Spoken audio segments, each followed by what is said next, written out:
A gentle autumn breeze rustled through the crimson maple leaves lining Maple Drive, carrying the first chill of the season, a harbinger of the approaching winter. Pale golden sunlight filtered through the gaps in the foliage, casting dappled patterns on the road that danced with the wind. It was in this scene of seasonal transition that the Thompson family's moving truck pulled up to number 17, marking a new chapter in their lives in Willow Creek. Marcus Thompson, a black man with a warm smile perpetually gracing his lips, stepped out of the truck and reached out to help his wife, Alicia. Alicia, a woman with a cascade of curly hair and bright eyes, carefully carried their sleeping youngest daughter, Zoe. 6-year-old Zoe, with her healthy brown skin and neatly braided hair, looked like a little angel.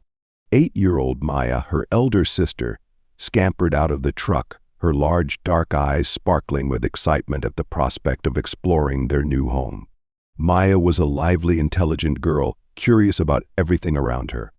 The 2-story White House stood out against the backdrop of lush, neatly trimmed green lawns. A spacious porch furnished with white wooden rocking chairs promised relaxing evenings watching the sunset. The clear glass windows reflected the sunlight, hinting at the cozy rooms within. Behind the house, a charming little garden boasted flower beds in full bloom, interspersed with fruit-laden trees. A wooden swing hung from the branches of an old oak tree, as if awaiting the laughter of the 2 young girls. Willow Creek appeared before the Thompson family like an idyllic picture, peaceful and full of life. They carried with them hopes and dreams of a new life, a fresh start in this place. But was the Willow Creek community ready to welcome these new residents, people who carried within them a different skin color? Willow Creek was a typical American suburb, peaceful and quiet. Charming houses with classic architecture nestled close to one another, shaded by ancient oak trees and maples ablaze with color. Life here flowed smoothly, with tranquil mornings filled with birdsong, golden afternoons bathed in warm sunlight, and peaceful evenings accompanied only by the chirping of crickets. Neighbors in Willow Creek had known each other since childhood, growing up together on red brick streets, sharing sweet childhood memories. They were middle-class white families with traditional values passed down through generations. Weekend barbecues, evenings chatting by the fence, community activities, all created an invisible bond, a harmony and familiarity that was hard to find elsewhere. However, the arrival of the Thompson family, with their different brown skin, created subtle ripples within the residents of Willow Creek. The moving truck parked in front of number 17, the cheerful laughter of black children, the African-inspired furniture being carried into the house, all became unfamiliar accents in the familiar landscape. This change made some people feel uneasy and worried. They wondered if the arrival of the Thompson family would disrupt their peaceful life, if cultural and lifestyle differences would create distance and conflict. These questions smoldered within them, like seeds of doubt and prejudice, waiting for an opportunity to sprout. From the very first days, the Thompson family felt the curious, scrutinizing, even somewhat reserved gazes of some of their neighbors.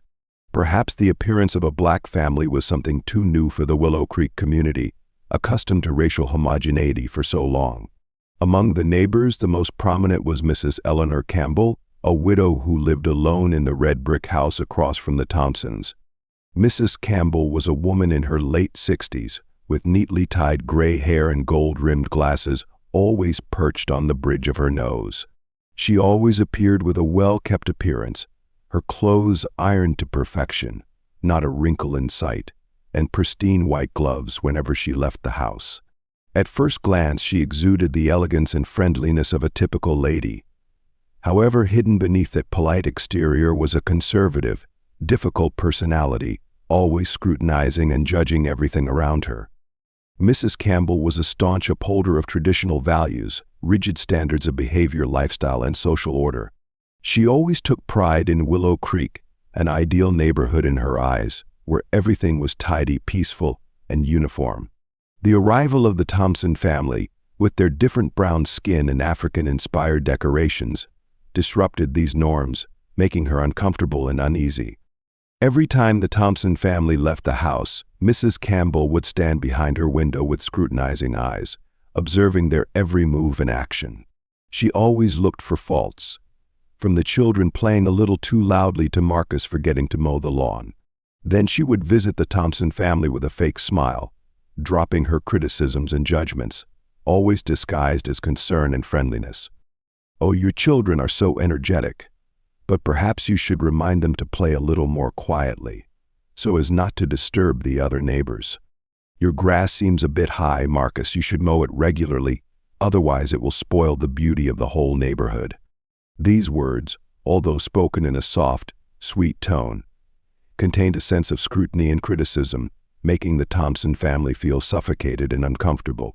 They realized that to integrate into the Willow Creek community, they not only had to overcome differences in skin color, but also face the prejudices and subtle discrimination hidden deep within some of their neighbors. Mrs. Campbell's silent discomfort with the Thompson family grew over time, like a small fire fueled by the cultural and lifestyle differences between the two families. Things that seemed trivial to others became thorns in Mrs. Campbell's side, constantly irritating and frustrating her. One of Mrs. Campbell's biggest pet peeves was noise. She was accustomed to the absolute quiet of Willow Creek, where the loudest sounds were birds chirping in the morning or leaves rustling in the wind. However, the arrival of the Thompson family shattered that tranquility.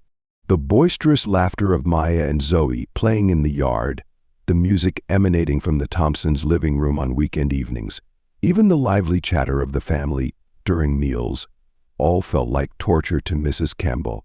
She often had to keep her windows closed, wear earplugs, and even take sleeping pills to get some shut-eye. Furthermore, Mrs. Campbell was also very annoyed by the Thompson family's home decor and furnishings. She was used to classic-style homes with soft pastel colors and elegant furniture. However, the Thompsons' house was full of African cultural influences, with colorful paintings, wooden masks hanging on the walls, and handcrafted rugs with unusual patterns, all of which Mrs. Campbell found ineyesore and lacking class. Moreover, Mrs. Campbell was also bothered by the Thompson family's casual lifestyle. On weekends, the Thompsons often hosted barbecues, inviting friends and family to join in the fun. The music and lively chatter echoed throughout the neighborhood, making Mrs. Campbell feel like the peace of Willow Creek was being violated. She was also unhappy with the Thompson children constantly running and playing in the street, instead of just staying in their yard like the other children in the neighborhood. Mrs. Campbell's annoyance reached its peak when the Thompson family decided to repaint the wooden fence separating their two houses. Instead of keeping the traditional white color like the other houses in the neighborhood, they chose to paint it a bright green, creating a striking and different accent. This made Mrs. Campbell feel like the aesthetics of the entire neighborhood were being threatened. She went to the Thompsons' house to offer suggestions, but in reality to complain and criticize their choice. "I think white would be more in keeping with the general style of the neighborhood," Mrs. Campbell said sarcastically. "This green looks really out of place and gaudy." Marcus and Alicia tried to explain that they wanted to add some personality to their home, but Mrs. Campbell still refused to understand.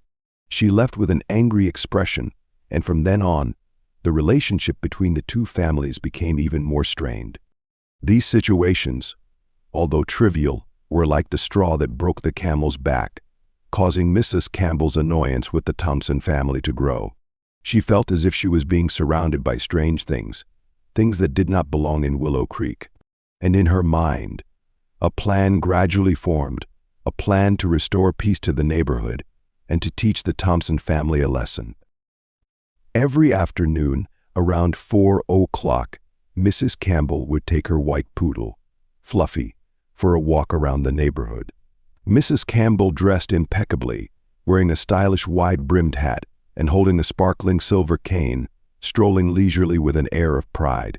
Fluffy, with his carefully groomed fur and a cute red bow on his head, trotted alongside his mistress. However, this daily stroll was not merely for relaxation and exercise. For Mrs. Campbell, it was also an opportunity to patrol the neighborhood, observing and judging everything around her. And of course, the Thompson family's house was always her favorite stop.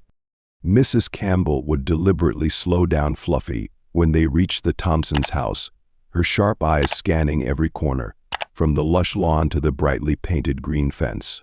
If she saw Alicia tending the flower garden in front of the house, she would stop, her eyes narrowed behind her gold-rimmed glasses, observing Alicia with a judgmental look. "Your roses are blooming beautifully, Alicia," Miss Campbell would say, her voice sweet but lacking sincerity. "But it seems to me that you're watering them too much. Be careful not to drown them." Or when she saw Alicia pruning the bougainvillea, Mrs. Campbell would say, "This bougainvillea should be pruned more often, Alicia. It looks a bit overgrown." Mrs. Campbell's compliments were always accompanied by suggestions, advice, and reminders, making Alicia feel as if she was being monitored and judged. Although Alicia always responded politely and with thanks, she felt uncomfortable and suffocated. She realized that behind the friendly appearance and sweet words, Miss Campbell was deliberately scrutinizing and belittling her. Mrs. Campbell's afternoon walks with Fluffy continued, like a form of mental torture for the Thompson family. They felt as if they were living under Mrs. Campbell's surveillance, their privacy being invaded. Mrs. Campbell, after delivering her not-so-well-meaning comments about the bougainvillea, turned and walked away, her silver cane tapping on the pavement, leaving Alicia with a mix of emotions. The forced smile on Alicia's face faded, replaced by growing discomfort and frustration. She felt as though she had been subtly insulted, judged, and belittled by that unpleasant neighbor. That evening, after putting her 2 young daughters to sleep, Alicia went to find Marcus, who was working in his study. She knocked softly and entered, her face slightly saddened. "Marcus, are you busy?" Alicia asked softly. Marcus looked up from his computer screen. Seeing his wife's unhappy expression, he immediately stood up and pulled out a chair for her. "I'm not busy. Is there something you want to talk about?" Alicia sat down and told Marcus about her encounter with Mrs. Campbell that afternoon, about her comments and suggestions about the bougainvillea. Her voice choked with emotion. "I feel like she's deliberately scrutinizing and criticizing me. I've tried to take good care of the garden, but she never seemed satisfied." Marcus listened, his eyes filled with love and empathy for Alicia. He understood how she felt, the frustration of being unfairly judged and criticized.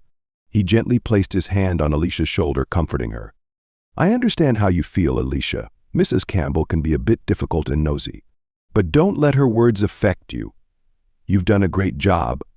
Our garden is beautiful, and I'm sure the other neighbors see that too." Alicia looked at Marcus, her eyes glistening with tears. "But I don't understand why she treats us this way. We've tried to be friendly and get along with everyone, but she's always cold and unpleasant." Marcus sighed, knowing that their skin color was an invisible barrier in the eyes of some people. "Perhaps Mrs. Campbell needs more time to adjust to the change, dear. Let's just continue to live well, live in harmony with everyone, and everything will be fine." Alicia nodded, feeling relieved after being comforted by Marcus. She leaned her head on his shoulder, feeling the warmth and strength of her beloved husband. She knew that despite any difficulties and challenges they might face, she would always have Marcus by her side, helping her through it all. Life for the Thompson family in Willow Creek gradually settled into a routine. Marcus continued his work as the sheriff at the police station, returning to his cozy home every evening. Alicia, after her demanding shifts at the hospital, resumed her role as a devoted wife and mother, caring for their little family. Maya and Zoe became more and more integrated with the neighborhood children, their laughter echoing through the small, charming garden. On weekends, the Thompson family often enjoyed walks in the park, organized barbecues, or simply gathered together to watch movies and read books. They cherished every precious moment together, nurturing their family's happiness. However, the memories of the initial coldness from some of the neighbors, especially Mrs. Campbell, lingered. Despite their efforts to be friendly and approachable, the Thompson family still sensed a certain reserve and distance from some people. They were always aware that they were the newcomers, the different ones in this community. Marcus and Alicia often discussed their observations of the neighborhood. They noticed that Mrs. Campbell still maintained her habit of walking her dog past their house every afternoon, her gaze as sharp and scrutinizing as ever. They also overheard gossip and rumors about their family from other neighbors.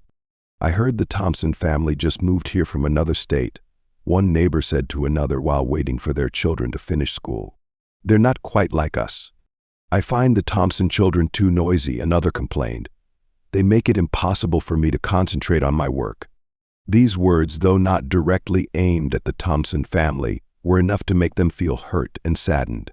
They realized that to truly integrate into the Willow Creek community, they needed to make an even greater effort, break down invisible barriers, and prove to everyone that they deserved to be welcomed and respected. Despite the whispers and scrutinizing gazes, the Thompson family chose to live joyfully and optimistically. Marcus maintained his constant smile, warmly greeting everyone whenever he left the house. Alicia remained dedicated to her work, caring for her patients with all her heart and compassion. Maya and Zoe continued to play innocently, their laughter like clear musical notes dispelling the heavy atmosphere. They believed that living well and sincerely was the best way to show everyone their true selves. They refused to let prejudice and unfounded rumors affect their lives. Then one day, joy erupted when Alicia received the news of her promotion. After years of hard work and dedication, she was promoted to the position of head nurse. Happiness and pride filled their little home. Marcus hugged Alicia tightly, congratulating her with a passionate kiss. Maya and Zoe danced around their mother, cheering endlessly. "Mom, are we going to celebrate tonight?" Maya asked, her eyes sparkling. "Of course," Alicia replied with a smile. "We're going to have a real feast." Marcus looked at Alicia, an idea gleaming in his eyes. "I think this is a good opportunity for us to invite the neighbors over, dear. We can share this joy together, and it's also a chance for everyone to get to know each other better." Alicia thought for a moment, and then nodded in agreement. "You're right. Maybe this is a way for us to break down those invisible barriers, to show everyone that we're just like them, that we also want to be included and share." And so, the Thompson family set about preparing for the party. Alicia planned a menu with the most delicious dishes, Marcus redecorated the living room and garden, and Maya and Zoe excitedly made beautiful invitations to send to the neighboring families. They hoped that this party would be a new beginning, a new step forward in the Thompson family's journey of integrating into the Willow Creek community. A bustling, joyful atmosphere filled the Thompson family's small home. Alicia spent the entire afternoon in the kitchen meticulously preparing delicious and beautiful dishes. Marcus busied himself cleaning and redecorating the living room and garden, hanging sparkling strings of lights to create a cozy and welcoming atmosphere. Maya and Zoe, the two little princesses, were engrossed in making invitations. They cut and pasted funny pictures, colored them brightly, and then carefully wrote neat invitations to their friends and families to join the celebration. The laughter and singing of the two sisters blended together, creating a cheerful, lively melody. In the house filled with warm lights and joy, the Thompson family seemed to forget their worries, the scrutinizing eyes, and the whispers. They only felt the simple happiness of being together, of sharing memorable moments. But across the street, in the quiet red brick house, Mrs. Campbell was harboring opposite emotions. From the living room window, she looked towards the Thompsons' house, her eyes cold behind her gold-rimmed glasses. The boisterous laughter and the bustling movement of people inside only made her feel more annoyed and irritated. "Who do they think they are to have such a lavish party?" Mrs. Campbell muttered, her voice full of contempt. "Don't they understand the rules of this neighborhood? Willow Creek is not a place for noisy show-offs." Mrs. Campbell felt as if the Thompson family's presence was disrupting the peace and quiet she held so dear. She recalled the days when Willow Creek was comprised only of alike white families, who always adhered to the same rules and norms. "They are deliberately challenging me," Mrs. Campbell thought to herself, anger simmering within her like a slow-burning fire. "They want to prove that they can do whatever they want, without regard for the feelings of others. But I won't let them have their way." Mrs. Campbell stared intently at the house across the street, as if trying to pierce through the walls to see what was happening inside. A dark plan began to form in her mind. She would not allow the Thompson family to continue making trouble and disrupting the peace of Willow Creek. She would find a way to stop the party, at all costs. Holding the beautiful invitations in their hands, Maya and Zoe eagerly went with their parents to invite each neighbor. They skipped ahead, occasionally looking back at their parents, their smiles as radiant as sunflowers blooming in the morning sun. Most people received the invitation with politeness and warmth. They congratulated Alicia on her promotion and promised to attend the party. Some were even very excited, asking about the menu, the program, and expressing their anticipation for a fun evening. However, there were also those who seemed reserved and distant. They accepted the invitation reluctantly, mumbled a few polite words, and quickly closed the door. Maya and Zoe sensed the lack of enthusiasm from these people, but they didn't mind much. They continued their journey cheerfully, spreading their excitement to every house. Finally, they stopped in front of Mrs. Campbell's red brick house. Marcus took a deep breath, trying to maintain his smile as he rang the doorbell. The door opened, and Mrs. Campbell appeared with a cold expression, her eyes behind her gold-rimmed glasses fixed on the Thompson family. "Hello, Mrs. Campbell," Marcus said, his voice still warm and welcoming. "We're here to invite you to a small party at our house this Saturday evening." Maya and Zoe stepped forward, handing Mrs. Campbell the two invitations. "Grandma, come to the party with us," Maya said in her sweet voice. Mrs. Campbell glanced at the two children with a cold look, making them recoil slightly. She took the invitation without even looking at it, and said in a monotonous tone, "I'll consider it. Thank you for the invitation." Marcus and Alicia sensed the lack of goodwill from Mrs. Campbell, but they didn't want to make a fuss. "Yes, if you could come, we would be honored," Marcus replied politely. They said goodbye to Mrs. Campbell and returned home. Maya and Zoe seemed a little sad. "Dad, why does Mrs. Campbell seem to dislike us?" Zoe asked softly, her voice laced with worry. Marcus patted his daughter's head, comforting her. "It's okay, honey. Maybe she's just a little grumpy. Let's not worry about it." Despite his reassurances, Marcus and Alicia still harbored some concerns. They knew that Mrs. Campbell's presence at the party could bring unwanted trouble. Mrs. Campbell returned home, filled with resentment.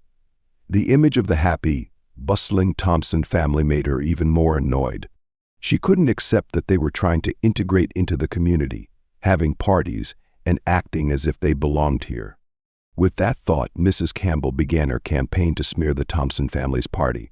She went to each neighbor, telling fabricated and exaggerated stories about the Thompsons, aiming to sow seeds of doubt and fear. "Do you know that the Thompson family is planning a big party this weekend?" Mrs. Campbell asked in a worried tone. "I heard they're going to invite a lot of people, including some from outside the neighborhood. I'm afraid there will be a lot of noise and chaos."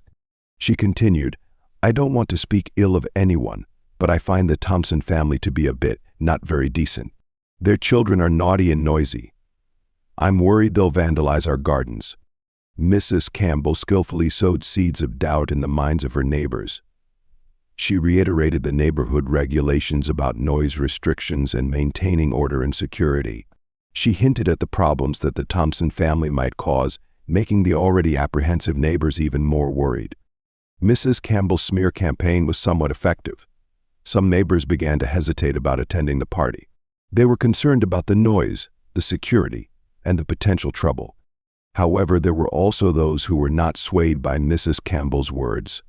They trusted the Thompson family and looked forward to a fun evening, socializing with their new neighbors. Saturday finally arrived, bringing a bustling and joyful atmosphere to the Thompson family's small home. The yard was beautifully decorated with sparkling strings of lights, clusters of rainbow-colored balloons, and tables laden with delicious food. Alicia, in an emerald green dress, was as beautiful and radiant as the queen of the party. Marcus, in an elegant suit, was busy greeting guests with a friendly smile. Maya and Zoe, dressed in princess dresses, were running around, offering everyone sweets and drinks. Many guests attended, mostly young families from the neighborhood. Laughter and music filled the air. Everyone enjoyed the delicious food, chatted happily, and played fun games. The warm and friendly atmosphere made everyone feel comfortable and close. Of course, there were some absentees, those who had been swayed by Mrs. Campbell's rumors. However, the Thompson family didn't mind much. They were happy that so many people had come to celebrate with them, and they appreciated the sincere affection that everyone showed them. Mrs. Campbell, as expected, did not appear. She sat in her dark house, looking towards the Thompsons' home with eyes full of hatred. The laughter and music across the street were like daggers to her heart. Jealousy, envy, and the feeling of being left out surged within her, turning into uncontrollable rage. At the peak of her anger, Mrs. Campbell picked up the phone and dialed 911. Her voice trembled as she fabricated a story about a disturbance taking place at the Thompsons' house. She described loud music, shouting, and suspicious behavior that she had observed. The sound of police sirens tore through the festive atmosphere of the party. Marcus, who was enjoying himself with his family and friendly neighbors, froze.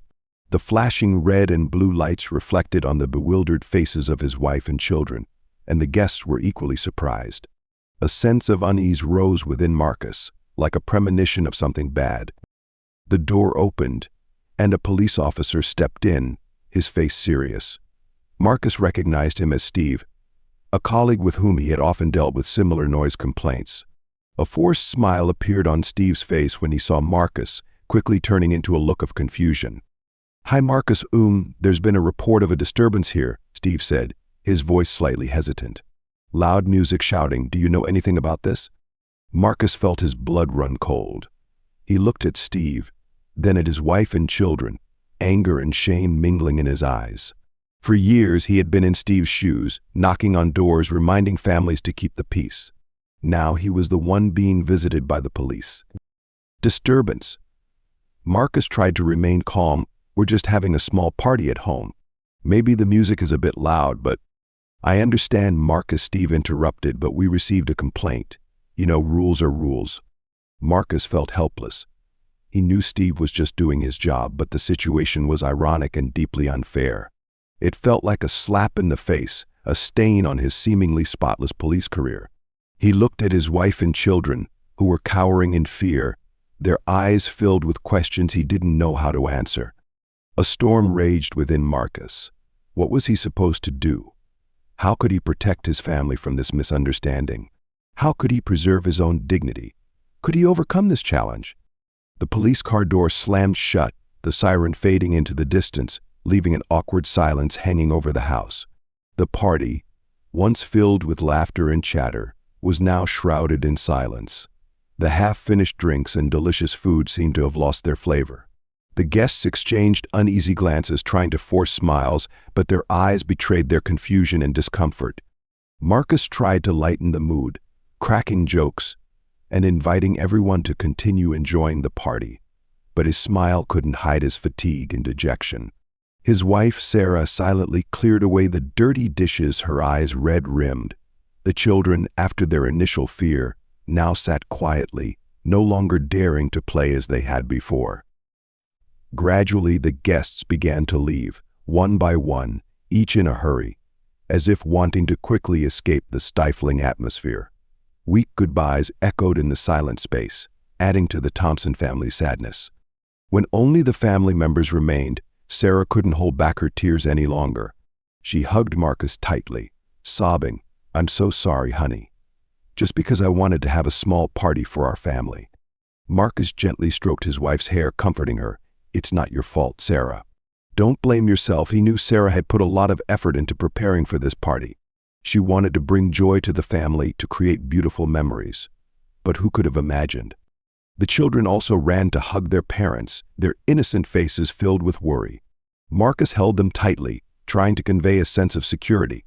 The house felt empty, with only the remnants of the messy party remaining. The Thompson family began cleaning up, each doing their part, but their hearts were heavy. They knew Mrs. Campbell was the one who had called the police, a neighbor they had always tried to greet and share good food with. It was hard to believe she could do such a thing. However, instead of hatred, the Thompson family felt sorry for Mrs. Campbell. They understood that she was just a lonely, conservative woman who couldn't accept difference and change. Perhaps she had never experienced the joy of a warm family, never felt the warmth of sharing and love. From then on, the Thompson family remained friendly towards Mrs. Campbell, but also somewhat wary. They hoped that time and their sincerity would eventually win over their difficult neighbor. Not long after, when the attendees of that day's party learned that Mrs. Campbell was the one who had made the complaint, a wave of support for the Thompson family surged through the community. Many neighbors visited the Thompsons to express their sympathy and support while condemning Miss Campbell's actions. They realized that prejudice and discrimination had led them to treat a kind and friendly family unfairly. Faced with community pressure, Mrs. Campbell gradually recognized her mistakes. She began to reflect on her past actions, on the deep-seated prejudices in her mind, and felt remorse for the hurt she had caused the Thompson family. One morning, Mrs. Campbell went to the Thompsons' house with a bouquet of fresh flowers in her hand. She sincerely apologized to the Thompson family for her wrongdoing and expressed her desire to be friends with them. Marcus and Alicia accepted Mrs. Campbell's apology with forgiveness and understanding. From then on, Willow Creek truly became an integrated and united community. Mrs. Campbell became a close friend of the Thompson family, often visiting their home, gardening together, and sharing everyday stories. Maya and Zoe also treated Mrs. Campbell like their own grandmother, often visiting her and telling her stories from school. The story of the Thompson family became a valuable lesson for the Willow Creek community, reminding everyone of the importance of understanding, tolerance, and solidarity. The neighborhood, once divided by invisible racial barriers, had become a shared home where differences were respected and humanity flourished.